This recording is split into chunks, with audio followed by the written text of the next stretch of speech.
So now let's talk about contingencies. What does that even mean? So a contingency is pretty much an action that needs to be taken in order for a contract to be binding. So in a real estate transaction, there are 3 different types of contingencies that we want to be on the lookout for. So we have the appraisal contingency, we have the loan contingency, and we have the inspection contingency. The inspection contingency is a time frame where you do all of your due diligence. If you remember, I talked about the inspections and having a roofer, someone from foundation, any type of inspector to come out. This is that time frame.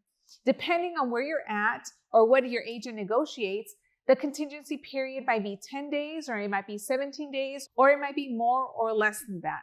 So as we continue, let's talk about the appraisal contingency. This is the time frame that you have in order for the appraiser to go out and do the evaluation of the home. And then lastly, we have the loan contingency. That period is pretty much when your lender goes through all of the paperwork, gives it to the bank, and you get the loan approval. The loan contingency is pretty much the time frame from when your lender starts to work on the file up to the point that the bank is ready to close and give the loan to you.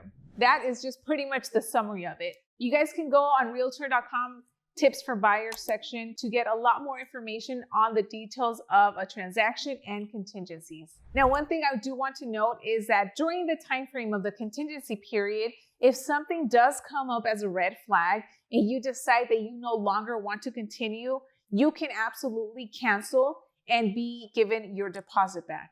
A very popular question that I get from first-time buyers is, Loida, if I submit a deposit and I end up canceling or backing out, do I lose my money or do I get it back, or how does that even work? So if you're within the contingency period and you cancel, you get it back. Let's say you have removed all of your contingencies and you are past all of those deadlines. Should you decide to cancel, then at that point, the seller can take your deposit if they want. Or if they're nice, maybe they'll give it to you, or maybe they'll give you half. But that is typically the rules of real estate and how the contingency periods work along with your deposit. Hi there, I'm Loida Velasquez, a Realtor.com first-time home buying expert and agent with Team BC at eXp Realty. In today's video, I will be sharing with you everything from getting your offer accepted, closing costs, inspections, contingencies, and the final walkthrough. So if you're a first-time buyer and you're going through this process, you'll definitely want to stay tuned to the end. If you enjoyed this video, make sure that you give it a thumbs up, share it with someone else, and of course, subscribe to this channel. We have a playlist full of videos for first-time buyers, so check that out. And also check out Realtor.com for any consumer tips for buyers as well. I'm Loida Velasquez, your Realtor.com expert, and I will see you on the next one.